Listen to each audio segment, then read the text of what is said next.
Selamat siang Ibu, kami dari SMK Bina Medika kelas 10A. Saya Nabila Nora Safira Putri dan ini rekan saya Melani Viola. Nah, izin ingin mewawancarai Ibu seputar Safety Works atau K3. Apakah Ibu bersedia? Ya, bersedia. Oke. Apakah Ibu bisa menceritakan kembali pengalaman kerja yang Ibu terkait dengan K3? Gini, cerita dulu ya, pengalamannya. Jadi saya Saridi Astuti. Kebetulan saya dulu pernah memiliki pengalaman bekerja di perindustrian. Nah, kebetulan saya sebagai staf dari staf ahli. Nah, kami kadang-kadang ditugaskan ke daerah. Salah satunya bidang yang kami lakukan adalah kesehatan dan keselamatan kerja. Jadi kami masuk di dalam tim audit di perindustrian. Kami tugasnya mencari data ke lapangan. Nah, salah satunya adalah bagaimana sih penerapan K3 di perusahaan. Nah, yang pernah saya lakukan itu adalah penerapan K3 di pabrik gas LNG itu Bontang di Kalimantan dan di Kaltek. Yang paling mengesankan tuh justru pada saat saya melakukan audit manajemen keselamatan kerja SMK 3 itu di Bontang, karena saat itu kami dalam pabrik di Bontang ini, pabrik gas nasional ini, gas negara ini ingin mendapatkan bendera emas. Jadi itu dulu, jadi gini, sebelum kita melakukan ekspor, setiap perusahaan yang memang dia ingin mengekspor barang produksi tambang dan lain-lain itu adalah SMK 3 namanya, Sistem Manajemen Keselamatan Kerja. Kalau secara internasional itu dilindungi dengan ISO 18000 namanya. Ya, itu gambarannya secara singkat. Ada lagi yang mau ditanyain? Oh iya, nama saya Saridi Astuti. Boleh tahu sekarang usianya berapa ya? Usia saya 45 tahun. Asal kota Ibu di mana? Apa? Asal kota. Asal kota saya Jakarta. Tinggalnya kan? Berdasarkan dari pengalaman cerita Ibu tadi nih, udah berapa lama Ibu bekerja?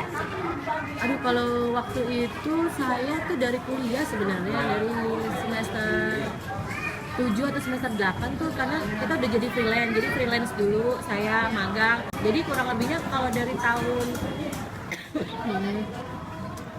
99 tahun 2000 itu sampai 2003 lah, sekitar 35 tahunan lah, 35 tahun, berarti kalau sama sekarang udah berapa puluh tahun yang lalu ya. Gitu, udah cukup lama. Terus pekerjaan Ibu sekarang itu apa kabar? Nah, kalau sekarang saya lebih banyak fokusnya ke bisnis, dan ya salah satunya yang mengajar juga gitu, untuk apa, membagi ilmu sih, men-share ilmu bahwa ingin ini loh, dunia di luar tuh seperti ini, dan kalian harus siap dengan tantangan yang ke depannya gitu. Dia berbagi ilmu aja, lihatnya begitu. Nah, Ibu masih ingat gak tentang lambang K3? Masih Kalau boleh tahu lambang K3 itu seperti apa sih Bu? kayak seperti roda gigi, warnanya hijau, merah, terus tengahnya ada palang merah warna hijau. Apakah Ibu tahu definisi dari K3? Boleh dijelaskan Bu? Ini menurut pengertian dari saya ya, K3 itu kan kepanjangan dari keselamatan dan kesehatan kerja. Artinya segala aktivitas yang menjamin dan untuk tujuan melindungi dari keselamatan dan kesehatan si tenaga kerja itu. Artinya upaya itu dalam rangka mencegah terjadinya kecelakaan kerja atau penyakit di tempat kerja, sehingga si tenaga kerja merasa terjamin, baik itu keamanannya, kesejahteraannya pada saat dia bekerja. Itu menurut saya. Nah, kalau ciri-cirinya Bu boleh coba dijelaskan, kayak seperti apa sih ciri-ciri dari K3 itu Bu? Jadi kalau ciri-ciri dari keselamatan dan kesehatan kerja itu misalnya mencegah kebakaran, mencegah kebakaran coba lihat-lihat misalnya di mall dia ada alat pemadam kebakaran kan. Nah, itu berarti dalam upaya untuk mencegah terjadi kebakaran dia sudah memfasilitasi dengan alat untuk pemadam kebakaran. Misalnya ada petunjuk misalnya exit ya kan, atau ada petunjuk misalnya kalau gempa jangan melalui lift, jadi harus pakai tangga darurat. Itu salah satu tanda-tanda.